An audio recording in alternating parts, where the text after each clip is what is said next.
오늘도 아래 첫 시간 우리 하나님 앞에 성결해 드리는 여러분 모두에게 우리 하나님께서 주시는 은혜와 또 사랑과 축복이 함께 하시기를 주님의 이름으로 간절히 축원합니다.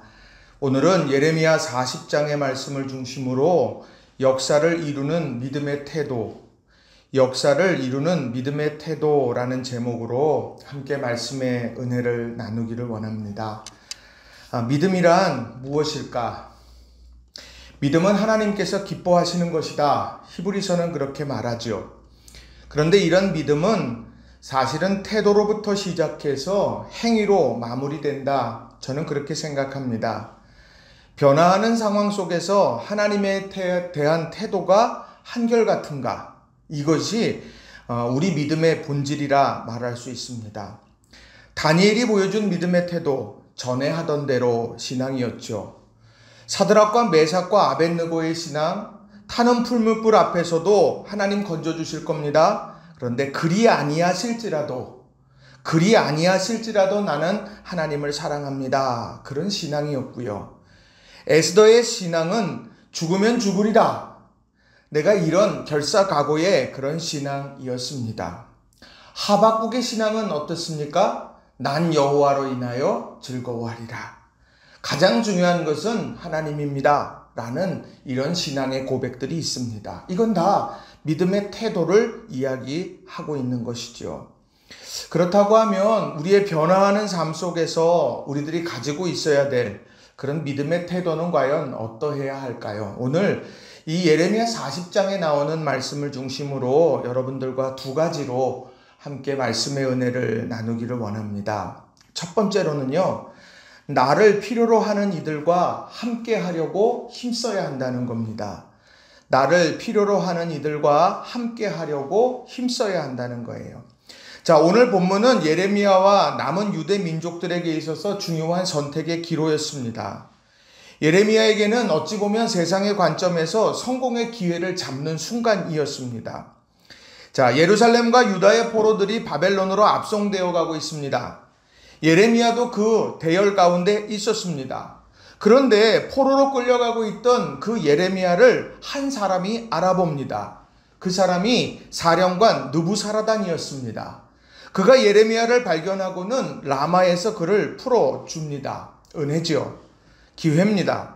그런데 이 느부사라단은 포로의 대열에서 풀려나는 그런 예레미야에게 이런 제안을 하게 되죠. 4절을 보시면 이렇게 기록합니다. 보라, 내가 오늘 내 손에 사슬을 풀어 너를 풀어주노니 만일 내가 나와 함께 바벨론으로 가는 것을 좋게 여기거든 가자, 내가 너를 선대하리라. 만일 나와 함께 바벨론으로 가는 것을 좋지 않게 여기거든 그만두라. 보라, 온 땅이 내 앞에 있나니 내가 좋게 여기는 대로 옳게 여기는 곳으로 갈지니라 하니라. 느부사라단이 이렇게 이야기합니다. 어떤 선택을 하든 내가 그것을 존중할 것이고 허락할 거라고 말하지만 그의 속내는 분명해요. 나와 함께 가자. 내가 너를 선대하겠다. 라고 하는 것입니다. 바벨론으로 끌려가는 포로의 무리들은 이제 낯선 곳으로 가는 것입니다. 아무도 알지 못하는 곳으로 가고 있어요. 그러나 예레미야가 만일 바벨론으로 가게 된다고 하면 그 나라의 유력자, 사령관 느부사라단의 지인이 되고 그의 그늘 아래에서 그는 새로운 삶, 그것을 살아갈 수 있게 된다라고 하는 거죠. 좋은 기회입니다. 그런데 그러한 기회 앞에서 이 예레미야에게 이야기했던 느부사라단은 한 걸음 더 나가서 적극적으로 구애하게 됩니다. 5절에 보면 이렇게 말해요. 5절의 하반절에 보면 그 사령관이 그에게 양식과 선물을 주어 보내매. 그에게 양식과 선물을 주어서 그와 함께 가기를, 그가 선대하는 마음을 그 보이는 양식과 선물에 그런 것을 징표로 보내고 있다는 겁니다. 중요한 선택의 기로 앞에 서 있어요.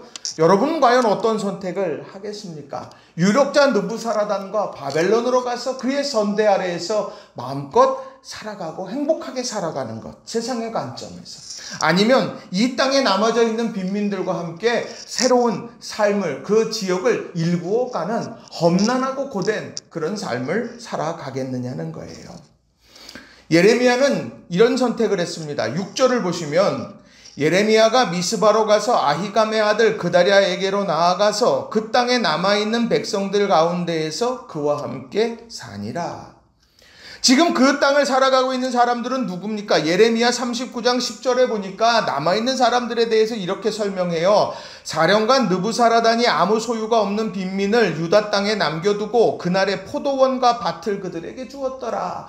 빈민이에요. 아무것도 가지지 못했고 아무것도 할 수 없는 사람들, 그 사람들에게 포도원과 밭, 그 주인들을 전부 바벨론으로 데려가다 보니까 이건 너희들이 알아서 해라 하고 그렇게 남겨주었다라고 하는 거예요. 그런데 예레미야는요, 유력자 느부사라단 대신에 그 선대 대신에 아무것도 없이 이제 회복해야만 하는 그 빈민들을 선택하게 됩니다. 왜요? 하나님의 말씀을 그가 지금까지 외쳤던 하나님의 말씀은 무엇입니까? 심판과 회복입니다. 심판이 끝이 아니에요. 회복으로 나아가는 것입니다. 토기장의 손에 있는 진흙처럼 하나님의 손길 안에서 회복하게 하는 것, 이걸 일깨우고 이런 것을 이루어가는 것이 그의 소명이었다라고 하는 거죠. 그래서 그는요, 이런 느부사라단 사령관의 호의, 선대, 또 그의 힘, 그의 그늘 가운데에서 누리게 될 세상의 여러 가지 즐거움, 그거 다 뒤로 하고 황폐화된 땅, 그 유대 땅의 빈민과 함께 남게 됐다라고 하는 거죠. 왜요? 그들과 함께 새로운 회복을 이루어가야 하기 때문이죠. 오늘 이것이 바로 오늘 우리가 기억해야 될 중요한 부분이 아닙니까? 우리는 어려서부터 그런 얘기 많이 듣습니다. 야, 너보다 더 나은 사람이랑 사귀어야 돼. 네 친구를 만날 때 너보다 공부도 잘하고 너보다 더 모든 것에 뛰어난 애들을 만나야 너가 성장해. 우리 그렇게 이야기들 듣지 않습니까? 그런데 성경은 달랐어요. 오늘 예레미야가 그 모습으로 그 논리를 놓고 보면 바보 같은 선택이죠. 그러나 이것은요, 하나님이 우리에게 보여주신 선택과 같다는 거예요. 자, 요한복음 1장 14절에 보면 이런 말씀이 있죠. 말씀이 육신이 되어 우리 가운데 거하심에 우리가 그의 영광을 보니 아버지의 독생자의 영광이요 은혜와 진리가 충만하더라. 말씀이 육신이 되어 우리 가운데 오셨어요. 왜? 그래야 우리가 보니까. 우리 삶 속에서 함께 생활하고 함께 울고 웃고 바로 하나님, 예수님께서 바로 그렇게 우리 가운데 오셨다는 거죠. 빌립보서 2장 6절, 7절에도 6절, 7절, 8절도 이렇게 말합니다. 그는 근본 하나님의 본체시나 하나님과 동등됨을 취할 것으로 여기지 아니하시고 오히려 자기를 비워 종의 형체를 가지사 사람들과 같이 되셨고 사람의 모양으로 나타나사 자기를 낮추시고 죽기까지 복종하셨으니 곧 십자가에 죽으심이라. 오늘 하나님과의 본체, 하나님의 본체고 하나님과 동등된 분이지만 그는 자기를 비워서 사람들과 같이 되었고 종의 형체를 가졌다고 말합니다. 이게 바로 상향의 세상에서 하향의 삶 사는 것 아닙니까? 요한복음 13장 14절에서도 예수님이 이런 말씀을 합니다. 세족식을 마친 제자들에게 이런 말을 해요. 내가 주와 또는 선생이 되어 너희 발을 씻었으니 너희도 서로 발을 씻어주는 것이 옳으니라. 이 얘기는 다른 게 아닙니다. 오늘 내가 필요로 하는 사람들에게 다가가는 것, 그건 세상의 모습이고 그것은 우리의 자연스러운 발로입니다. 그런데 오늘 성경 속에서 우리들에게 하시는 말씀은 다른 것이 아니라 바로 너를 필요로 하는 사람 곁에 서라는 거예요. 오늘 내가 존재하면서 내가 가지고 있는 능력, 내가 가지고 있는 사랑, 내가 가지고 있는 지혜, 이걸 가지고 내가 그걸 필요로 하는 사람들 곁에서 그것을 활용하며 살라, 그렇게 이야기하는 거예요. 공부하는 목적이 여기 있는 거예요, 우리요. 우리가 열심히 돈을 버는 목적이 여기 있는 거예요. 또 우리가요, 열심히 신앙생활하는 목적도 여기 있는 거예요. 하나님과 동등됨을 취하지 않고 사람들과 같이 되셨고 종의 형체를 가졌던, 그래서 십자가를 지시기까지 복종하셨던 예수님의 삶은요, 바로 그와 같은 거라는 거죠. 우리 사랑하는 성도 여러분, 오늘 나를 필요로 하는 사람이 누가 있을까 다시 한번 생각하고 또 그 사람들을 다시 한번 돕고 사랑하며 섬길 수 있는 저와 여러분이 다 되시기를 주님의 이름으로 축원합니다. 두 번째로는요, 신뢰에 응답하며 신의를 지켜내야 한다는 겁니다. 신뢰에 응답하며 신의를 지켜내야 한다는 거예요. 자, 유다 땅을 점령한 바벨론, 그 바벨론은요 총독을 임명했는데 파격적이었습니다. 유대인을 임명했어요. 그 유대인을 임명했고 그리고 그에게 모든 전권을 허락했습니다. 자, 7절을 보세요. 들에 있는 모든 지휘관과 그 부하들이 바벨론의 왕이 아히감의 아들 그다리아에게 그 땅을 맡기고 남녀와 유아와 바벨론으로 잡혀가지 아니한 빈민을 그에게 위임하였다 함을 듣고, 오늘 이 지도자가 유다인으로 세워졌어요. 그리고 그에게 모든 것을 위임하게 됐어요. 그렇게 된 그달랴가 무슨 일들을 하고 있느냐 보시면 두 가지 중요한 일을 합니다. 하나는 두려움을 내어놓으라고 이야기합니다. 현실을 직시하고 두려움을 내려놓자는 거예요. 9절을 보세요. 사반의 손자 아히감의 아들 그다랴가 그들과 그들의 사람들에게 맹세하여 이르되 너희는 갈대아 사람 섬기기를 두려워하지 말고 이 땅에 살면서 바벨론의 왕을 섬기라. 그리하면 너희에게 유익하리라. 두려워하지 말라는 거예요. 두려워하지 말라. 이게 끝이 아니다. 이제 여기를 통해서 회복이 일어나게 될 거야. 그러니 두려워하지 말라는 거예요. 또 두 번째는 뭐냐? 농작물을 수확하고 곡식을 저장하자고 이야기를 합니다. 10절을 보시면 이렇게 말합니다. 세 번역으로 읽어드려요. 나는 미스바에 머물면서 우리를 찾아오는 바벨로니아 사람들 앞에서 여러분의 대표자로 나서겠소. 그러니 여러분은 어느 성읍이든지 차지하고 거기에서 포도주와 여름과일과 기름을 모아 여러분의 그릇에 저장하면서 살도록 하시오. 내가 바벨론 사람들 앞에서 당신들을 대표해서 내가 대표자로 서서 내가 당신들을 돌보겠습니다. 보호하겠습니다. 그러니 여러분은 걱정하지 마시고 여러분 포도주와 여름과일과 기름을 모아서 여러분의 그릇에 저장하며 사세요. 일상을 회복하라는 이야기입니다. 두려움을 떨쳐버리고 일상을 회복하라는 것, 이게 오늘 그다랴가 하는 일이에요. 회복의 기미가 보이지 않습니까? 회복하는 것, 황폐화된 땅이요 이제 점점 활기를 띄어가는 것 같아요. 사람들도 몰려오기 시작합니다. 11절 12절에 보면 이렇게 기록해요. 모압과 암몬의 자손과 에돔과 그 밖에 여러 나라에 흩어져 있는 모든 유다 사람도 바벨로니아 왕이 유다 땅에 사람들을 남겨두었으며 사반의 손자요 아히감의 아들인 그달리아를 그들의 대표자로 세워 놓았다는 소문을 들었다. 그래서 흩어져 있는 유다 사람들도 모두 자기들이 살던 곳에서 돌아와서 유다 땅 미스바의 그달리아에게로 갔다. 그리고 그들은 포도주와 여름과일을 아주 많이 모았다. 얼마나 좋은 모습이에요. 이제 이 땅이 황폐화되었던 땅이 다시 회복의 역사가 일어나는 거예요. 사람들도 몰려들고 여름과일들도 저장하게 되어지고 대표자로 그달랴가 바벨론과 협상하고 이야기를 하고 되면서 그들이 그 땅이 정말 생명의 기운이 막 올라오는 것 같아요. 근데 그런 상황 속에 위기가 발생하더라는 거예요. 그 위기가 뭐냐? 그 위기가 바로 분열이었습니다. 분열. 자, 오늘 본문 13절부터 15절에 나오는 말씀을 보면 이런 이야기가 나와요. 제가 읽어드립니다. 그런데 가레아의 아들 요하난을 비롯하여 들판에 있는 군 지휘관들이 모두 미스바의 그달리아에게로 와서, 요하난과 들판의 군 지휘관들이 다 그달리아 앞에 선 거예요. 그리고 이렇게 말해요. 14절에 암몬 사람의 왕 바알리스가 총독님의 목숨을 빼앗으려고 느다니아의 아들 이스마엘을 보냈다는 것을 전혀 모르고 계십니까? 오늘 당신을 도우려고 달려왔다고 하는 그 이스마엘, 그 사람은 암몬 사람 왕 바알리스가 보낸 자객입니다. 당신의 목숨을 죽이려고 하는 그런 사람이에요. 자, 그런데 14절의 하반절에 보면 그러나 아히감의 아들 그달리아는 그들의 말을 믿지 않았다. 신뢰한 거예요. 이스마엘을 신뢰한 거예요. 자, 그랬더니 15절에 그 뒤에 가레아의 아들 요하나는 미스바의 그달리아에게 은밀히 이렇게까지 말했다. 다른 사람들이 다 보고 있으니까 그렇게 얘기했나 보다. 다시 따로 찾아가서 은밀하게 물어본 거예요. 제가 아무도 모르게 가서 느다니아의 아들 이스마엘을 죽이겠습니다. 허락해 주십시오.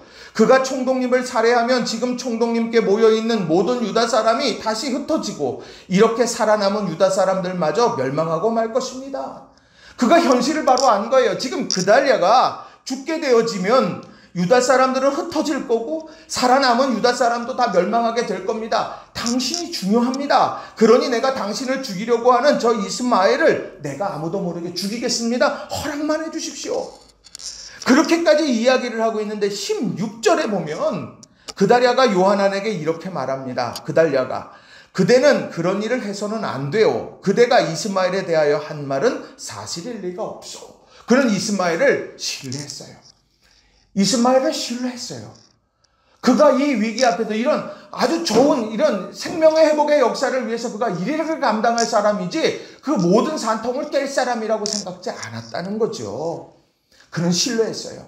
그런데 그 신뢰에 대한 이스마엘의 응답이 어떻습니까? 41장 2절을 보세요. 느다냐의 아들 이스마엘과 그와 함께 있던 10사람이 일어나서 바벨론의 왕에 그 땅을 위임했던 사반의 손자 아히감의 아들 그달랴를 칼로 쳐 죽였고, 결국 그와 10사람이 바로 그달랴를 칼로 쳐 죽이면서 신의를 배반하고 믿음을 배신하게 되어졌다는 거예요. 우리 믿음의 사람들은요, 하나님에 대한 신의를 반드시 지켜야 되는 거예요. 우리가 세상에서 우리의 편의에 따라서 하나님을 믿었다 안 믿었다 하는 그런 사람들이 되면 안 됩니다. 내 상황에 따라서 이때는 크리스찬이요 아닐 때는 난 크리스찬이 되면 안 된다는 거예요. 우리는요, 믿음 안에서 한결같이 주님을 섬기고 그 십자가의 길을 걸어가야 되는 사람이라는 겁니다. 우리가 조그만 유혹 앞에서 크리스찬됨을 저버리는 일, 우리 그렇게 해서는 안 됩니다. 신의를 바로 지키고, 그리고 정말 하나님의 나라의 복음의 사역을 위해서 우리는 늘 마음을 모으고 합해야 되는 거예요. 로마서 8장 28절 말씀을 기억하시면 좋겠어요. 우리가 알거니와 하나님을 사랑하는 자 곧 그의 뜻대로 부르심을 입은 자들에게는 모든 것이 합력하여 선을 이루느니라. 합력하여 선을 이룬다. 그래서 이러한 큰 태도, 믿음의 태도를 가지고 살아가는 그런 삶의 자리에 선한 열매들이 맺히는 거예요. 교회가 합력하여 선을 이룰 때 부흥의 역사를 맞이하는 거예요. 그 나라가 합력하여 선을 이루게 될 때 흥왕하게 되는 거고, 합력하여 선을 이루게 되어질 때 그 가정과 사업장이 복되게 되는 거예요. 그렇기 때문에 우리는 이런 아름다운 선한 열매를 위해서 늘 마음을 합하여야 되는 거예요. 이 마음을 합하고 그 마음을 합했다면 믿음과 신의에 우리가 굳건하게 서서 견고하게 서 있어야 되더라는 겁니다. 우리가 이런 것들을 다시 한번 마음에 깊이 새기면서 오늘을 살아가는 저와 여러분 되기 바랍니다. 말씀 정리합니다. 역사를 이루는 믿음의 태도는 다른 데 있지 않아요. 나를 필요로 하는 이들과 함께 있다. 섬기려는 자세예요. 내가 섬김 받으려는 자세가 아니라 섬기려는 자세가 있어야 돼요. 내가 오늘 할 수 있는 게 무엇일까? 내가 그걸 찾는 거예요. 그 있는 자리에서. 그리고 신뢰에 응답하며 신의를 지켜내는 거예요. 그래서 합력해서 선한 열매를 함께 거두고 함께 기뻐하는 거예요. 이런 아름다운 삶의 역사들이 우리 모든 성도님들에게 가득하시길 주님의 이름으로 간절히 축원합니다. 기도하겠습니다.